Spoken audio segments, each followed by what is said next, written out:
What's up, JEFusion fans? This is Philip and welcome back to another video. So, it's been about a couple of days since Kamen Rider Gotchard finally ended, and I thought, I'd review the episode and probably the series as a whole. So, with that said, as much as I like to, talk in as much detail as I possibly can. I've decided not to do that, so, those who haven't had the chance to watch Gotchard yet, this is somewhat a spoiler free version, I guess. So, you still have something to look forward to if you haven't seen the final episode yet. But I'm going to talk about my review of Gotchard as a whole. So I'm gonna talk about it in a more general sense, I guess, without spoiling too much either. Just in case there are people who haven't even seen, Gotchard yet. So I guess now's the perfect time to binge watch if you are curious as to how Kamen Rider Gotchard really was. So, anyways, let's start off with the review of the actual final episode.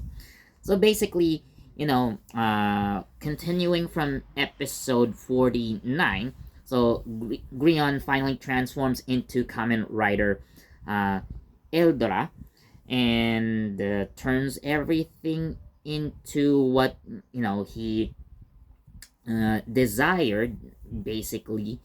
And, well, Hotaro and the gang try to stop him from doing that.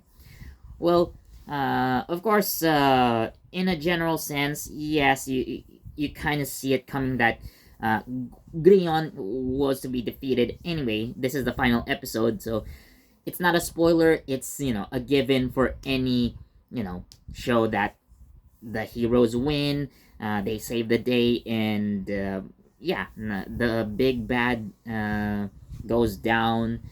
Um, basic general stuff that you would see in any superhero show or movie, anyways. So yeah, uh, that's the basic long and short of it. But you know how this battle turns out, yeah, I'm kind of on the fence of talking about it so much in detail, but it was actually nice for Hotaro to use like other forms, um, like the Platinum Gotchard still gets one more run for this episode. I do like the transformation sequence between Hotaro and Grion when they started their one-on-one duel. So I guess like it's fun to see the actors like in suit. Uh, so you would see Junsei Motojima in the rainbow Gotchard suit, yeah, helmetless. Also, Kenta Kamakari in the Eldora suit, also helmetless. Yeah, that's an interesting thing to watch.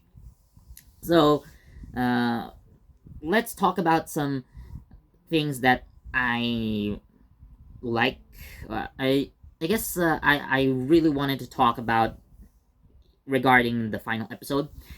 So, of course, we see that uh, Cloto is the only Fate sister left, and while it wasn't really the ending that I hoped for her, like uh, it was one of the possible endings that I kind of saw coming. Like it wasn't a surprise either. So what happened? Again, I'll leave it to you guys to see for yourselves. But a Cloto redemption arc was, yeah, basically underway since like episode 32, I guess. So when she started fighting alongside Hotaro, albeit they were she was forced to work together with him. And yeah, still in my mind, there's a universe where Klotaro exists. I ship it. But yeah, it's an ending that, while I wasn't really satisfied when it comes to Kloto specifically, I do see it coming, and well, uh, it was I, I want to say something, but I don't want to spoil it either. So just watch it for yourselves. So that's the thing about Kloto. Of course, she transforms into Kamen Rider Dread, which is really nice. At least she finally got to transform into Type 3 without much trouble. Uh, so back when she tried to use it once, so it backfired. It kind of overloaded her, so she's only able to use Type 2, up to Type 2. But Kamen Rider Dread level 3 or Type 3, so it's the most powerful she has ever gotten when it comes to being Kamen Rider Dread. And considering the Fate sisters, she's actually the one who used the Dread Driver the most. So if I remember, Lachesis and Atropos only used it once, and Lachesis transformed into Dread Type 0, if I remember. Atropos transformed into Type 1. So, yeah, considering all the times that Clotho has transformed into Dread, yeah, she is considerably, one of the main users of the Dread Driver, other than Minato. I guess you know what? Thinking about it, she might have transformed more than Minato ever did. I think, if I remember, like, Minato transformed into Dread for like 3 times, I guess. And then Cloto transformed like 4 or 5 times.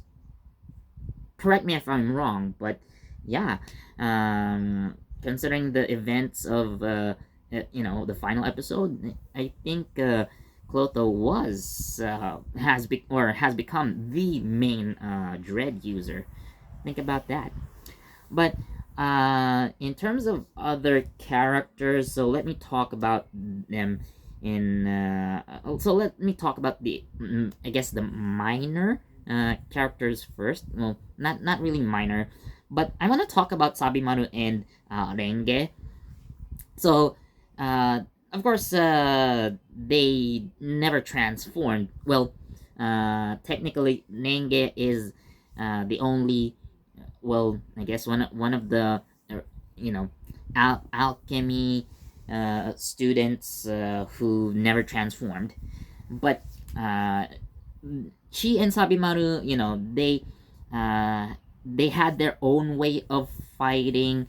Well, they at least had their alchemical powers to help them in combat, which, again, they would at least be more effective than a normal human against the dread mass-produced type. So it's interesting to see them fight in their own way. So Kajiki, man, he's still the best boy of the show. Like, uh, he is a powerless normal human being, but he steps up and at least tries to hold himself against the dread mass production type. Like, he should have, I don't know, like, he survived a very powerful amalgam attack, and now he's fighting off like mass-produced Kamen Riders, and like made he should have become an alchemist at least, like a later addition. But again, on the other hand, this just goes to show that you don't need special powers to fight. Like, Kajiki like exemplifies the willpower of the average human being. So that's, I guess, what makes Kajiki a fan favorite amongst fans of the show.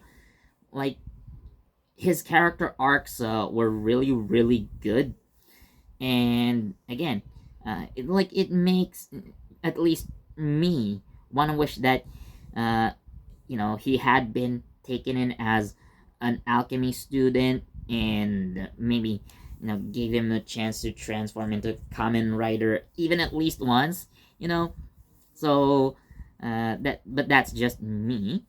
Uh, I also like that Kamen Rider Wind appears for one last time to help fight, uh, and well, interestingly, I don't see Kanji Ishimaru, aka the actor who plays Nine's dad, so Fuga Kudo. So he doesn't appear on camera, so he just appears as Kamen Rider Wind in this episode. But again, the fact that Kamen Rider Wind is in this episode is actually really nice.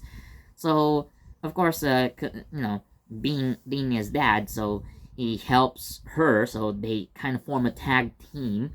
So I guess that's a given. Now, Spanner, well, he just fights as Valvrad Kurogane. Of course, we see Twilight Majade, so at least Toei did utilize those suits in the final battle, as because if they didn't, that would be a total waste of time and money. So at least they kind of banked on that for a bit. So okay, it was good in my opinion. So Rinne, well, Rinne was still Rinne, I guess. So how do you say this?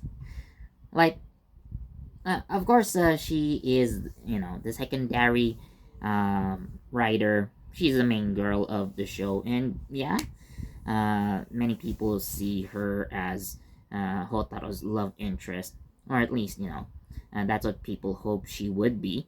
Now, on that end, though, well, it's not really the ending that you would hope for when it comes to Rin and Hotaro, but at least the last few scenes of the show, could potentially lead. At least it's a step in that direction.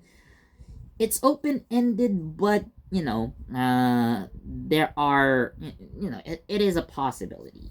So, yeah. Now, talking about other characters, so Minato Sensei and Professor Kyoka, well, they how do you say, like, they do provide support to their students, and well, at least again, they've proven themselves as very helpful mentors. Well, in the battle, well, I guess you could say they're the first ones to kind of go down, and but when everything's back to normal, so they kind of joined, you know, uh, the fight once again. So what happened to them? Like, why did they go down? I think it was so Minato Sensei was, not to spoil so much, but he basically was starting to turn gold in episode 49. So apparently, well, we didn't see it on camera, but we could assume that Grion had a surprise attack, and Minato Sensei had to fight him one on one, but he failed. So the same thing happens with the Kyoka, but she did it in order to protect her students. So yeah. Now, Hotaro's mom. Uh, so she is really, really supportive mom. So she even says it herself. I guess this is a bit of a spoiler, but but this is a scene when Hotaro finally admits to being a Kamen Rider, but she already knew, right? At least, like when everybody's memories, and their connection to the Kemis were finally revealed, at least around episode 46, around that time. So, uh, like Hotaro's mom, so she says, if I were any normal parent, I would tell you to stop right now. But I'm Hotaro Ichinose's mom. And instead of stopping him, she even made lunches for everybody. And by that, I mean like Hotaro, Rin, Spanner, Renge, and Sabimaru. She made 5 rice balls exactly for the 5 of them. Like, how about Minato Sensei? How about Kyoka-san? Right? I guess she's never met them, so I guess it makes sense that she only, made 5 of those things. Huh. Well, would you look at that? But anyways, like, she is probably one of the best moms in Kamen Rider history, if not the best mom in Kamen Rider history. So, yeah. Now, speaking of parents, Hotaro's dad. So, this one, I really want to talk about it because this still remained a plot hole in Kamen Rider Gotchard until the end. So, it's actually stated in Toei's official blog regarding the final episode. So, they said that in order to focus on the main story, they've decided to not reveal Hotaro's dad even until the end of the show. I mean, why did you even introduce him in the first place? Like, everybody was waiting to see who Hotaro's father was. And while I did mention before in a theory that Grion might be Hotaro's dad, well, I think that also seems to be kind of debunked by Toei themselves, because from a very famous Japanese, YouTuber that reviews Kamen Rider toys and shows, like episodes. So, from Leon channel. So, he, I think I read on his X account that Grion was apparently made 120 years ago. So, the base model for Grion, well, wasn't revealed, but we could assume that Grion himself was a homunculus. So, like, there wouldn't be any surprise there. But, like, who was the inspiration or model that they used to make Grion? So we never knew. So, so I guess, that, Hotaro being Grion's son is kind of debunked.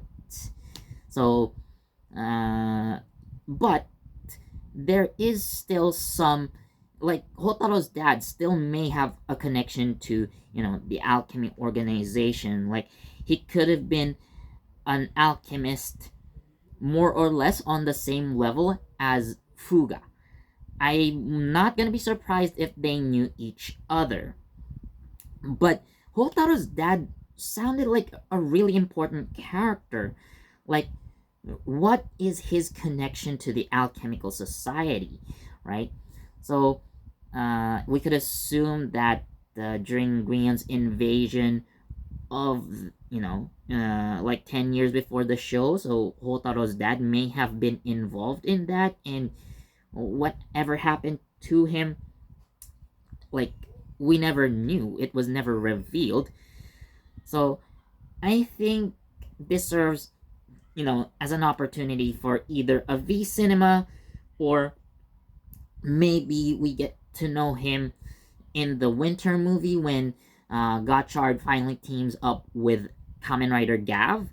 So hopefully we do learn about Hotaro's father, because, like, don't you like it when a mystery is presented to you and until the end it remains unsolved? Like, Hotaro's father has been mentioned several times in the show, and you see his pictures, every time they do that. So, again, as a viewer, like, you are kind of baited into thinking that Hotaro's dad might be someone very important, and hopefully you were kind of hoping that he's even at the later half of the show, like nearing the end at least, like, you would get an opportunity to learn who that person is. But no, nothing ever happened of that. So, like, I do understand, like, Toei's need to push the main story along, but that was honestly, in my own opinion, a very dumb move. Like, why do you present this character, like this mysterious character, and not reveal him in the end? Like, why did you scrap the idea last minute? So it just doesn't make sense. Like, you just wasted your own time. So, again, at least try to resolve it, if you know with a V Cinema, or if you're gonna make a collaboration with Gav, like, do it there or something. So, like, there are still some loose ends to be tied up. So, let's say, for example, so Lachesis and Spanner. Well, everybody wanted to see their happy ending.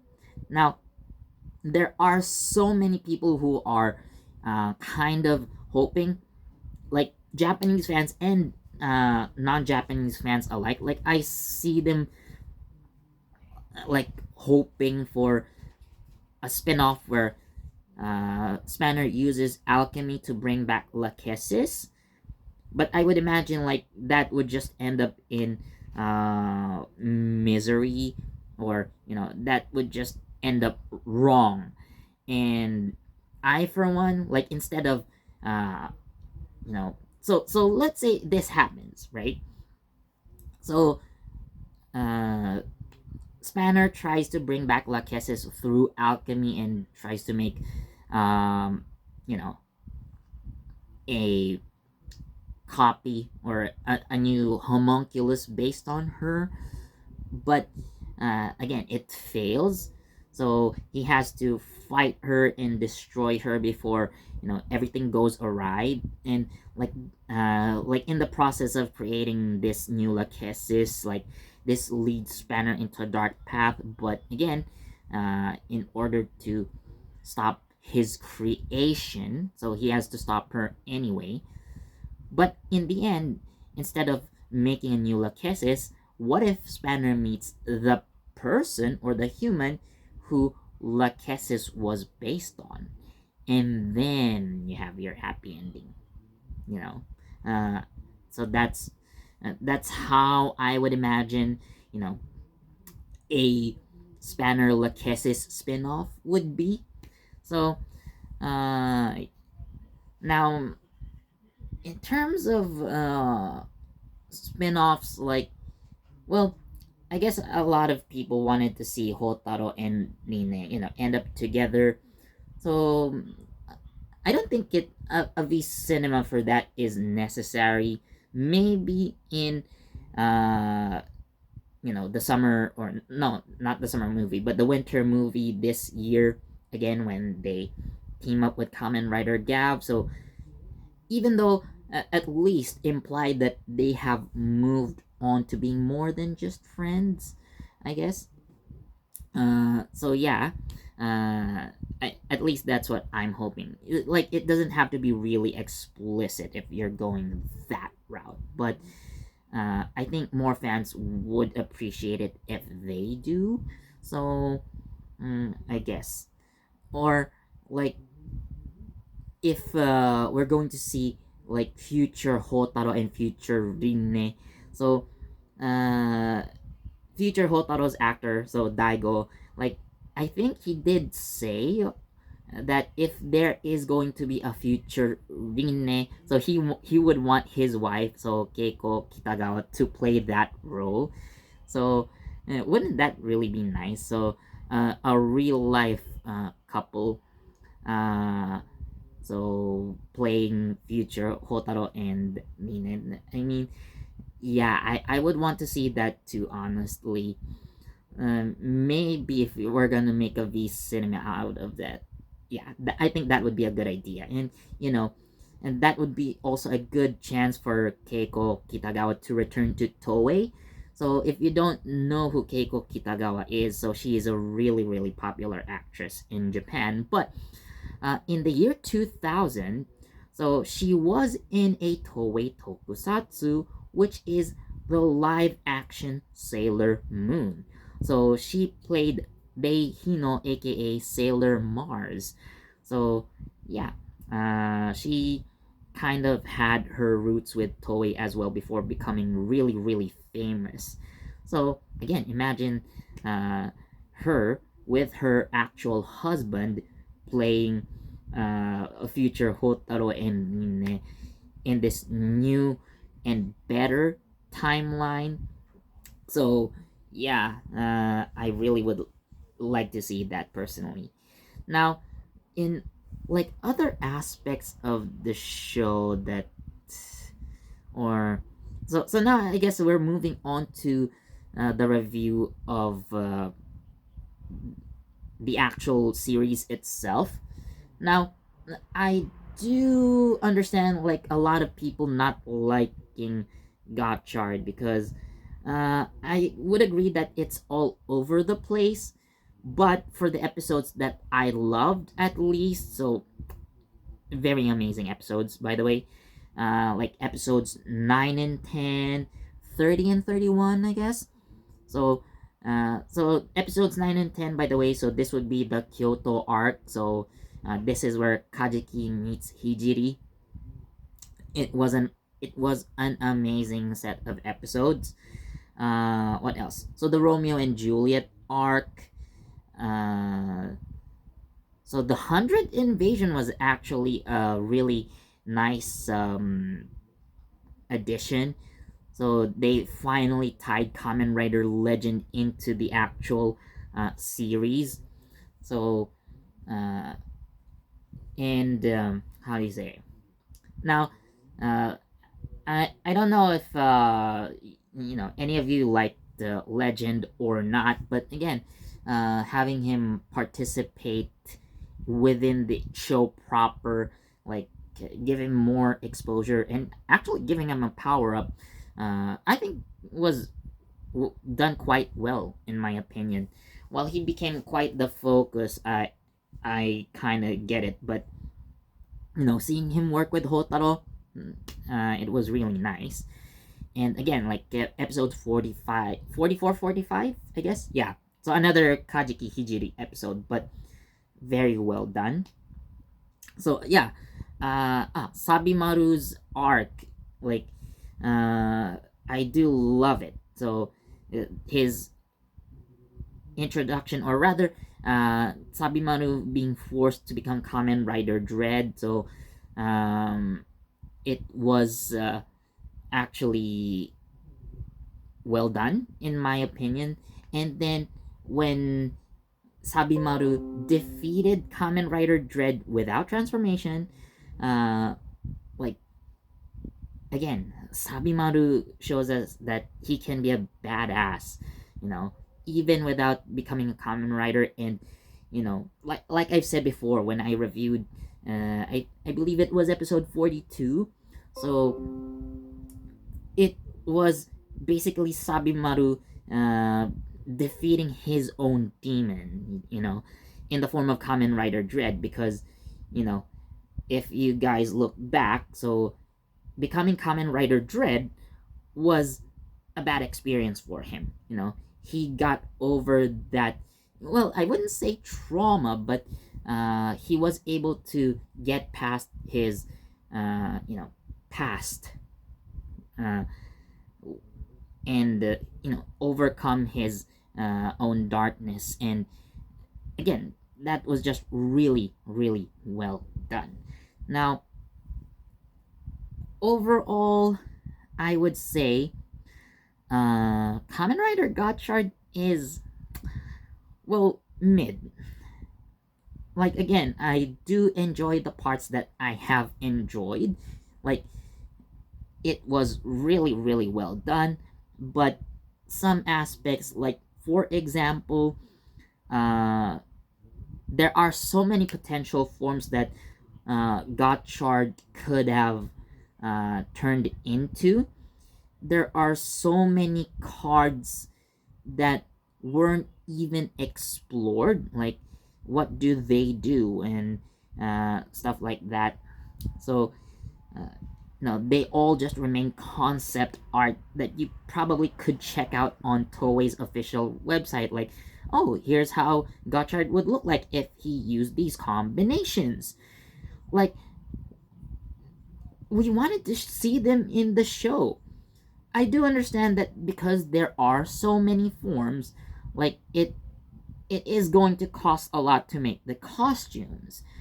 But again, we focused on a lot of forms that I didn't enjoy so much, to be quite honest.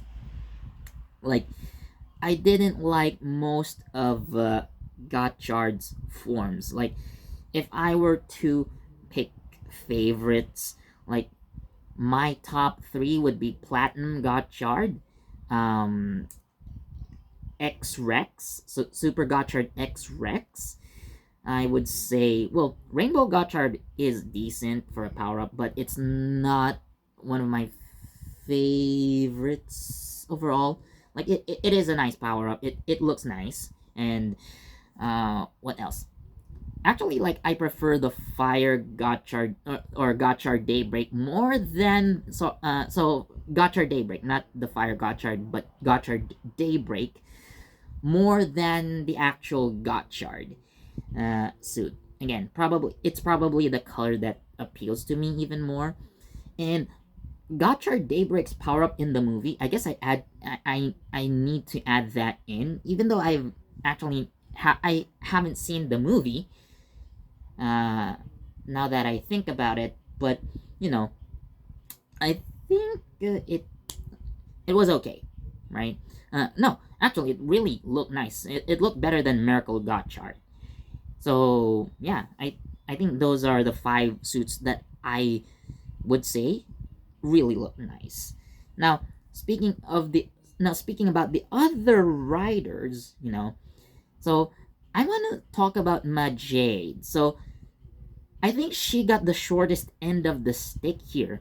So we usually see her in the Sun Unicorn form.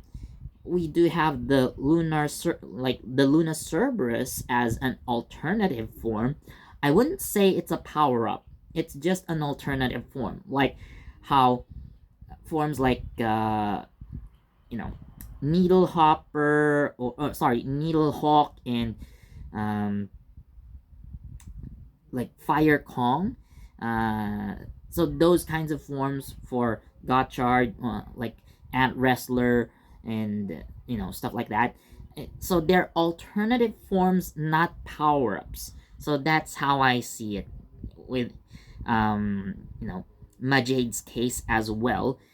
So again, they didn't explore her power ups. So forget about Hotaro's other forms that were possible. There weren't many options for Majade anyway, because her cosmic and mystic animal theme, like, there aren't many cards for that. So, like, there could be a couple more alternative forms that could have been made, but Toei decided to skip that.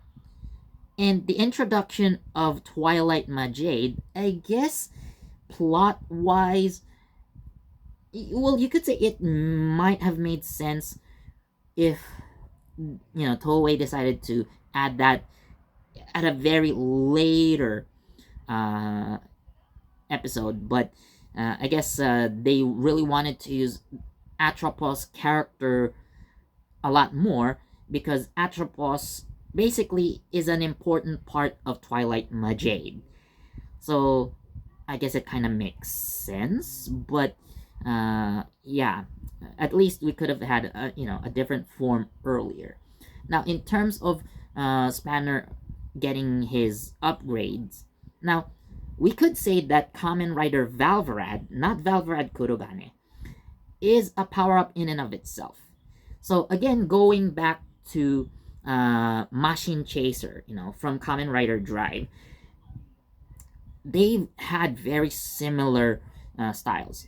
So Chase and Spanner transform into rider-like forms. They're not Kamen Riders, but they have Kamen Rider-like appearances. And they're also based on machines, and they have asymmetrical designs, especially if you look at the faces, right? They both have purple as their main color, and when they transformed into Kamen Riders, so like Kamen Rider Chaser and then Valvarad, so those became power-ups in and of themselves, right?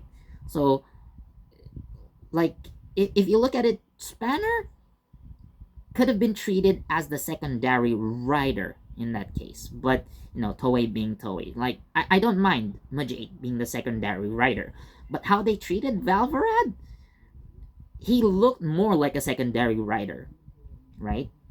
So having him transform into Kamen Rider Valvrad Kurogane, well, naming wise, well, it was okay. So it worked for what it's worth, but yeah, I guess a lot of Valvrad fans also might complain it being too late of an addition.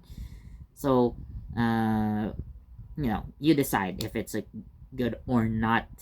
Uh, so yeah. Now there are things that probably I still would like to talk about, but honestly I'm running out of ideas, and I don't want this video to be too long. I've spent more than 30 minutes talking already at this point. So anyways, if you want to share your thoughts on Kamen Rider Gotchard, leave it in a comment section below.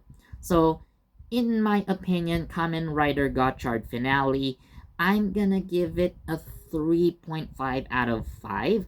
Again, it's a decent ending. You also get like this introduction to Kamen Rider Gav, like their passing of the torch thing. That has quite become quite common in the Reiwa series, except for Saber. So again, pandemic issues. Uh, like you also have Kamen Rider Legend appearing for a short bit. I do wish he appeared, in the final battle though to help Gotchard, but I meh. So again, I'm giving the final episode a 3.5 out of 5. It was decent, but it could have been better if a lot of like loose threads have been fixed, but they didn't. And I'm gonna give Kamen Rider Gotchard overall also 3.5 out of 5. Again, the episodes I enjoyed were very, very good. Most of the show was just decent at best. Like, I wouldn't say there's an episode that I really didn't like. Although the, first few episodes, they were kind of slow. I get it. They're trying to establish, everything first. But, yeah, like, it didn't work quite. Like, it started mid. It did get quite better past, when Grion came in. And then it just, it was an up and down scale, like mid to good to very great, and then going down to mid again. So overall, mid series, but again, there were parts that I personally enjoyed. So yeah, that's my review for Kamen Rider Gotchard. So what do you think about Kamen Rider Gotchard? Again, tell me in the comment section below. As always, thank you for watching. Please do leave a like, comment, share, subscribe, and don't forget that notification bell so you get the latest from JEFusion. This has been Philip, and I'll see you next time. Bye.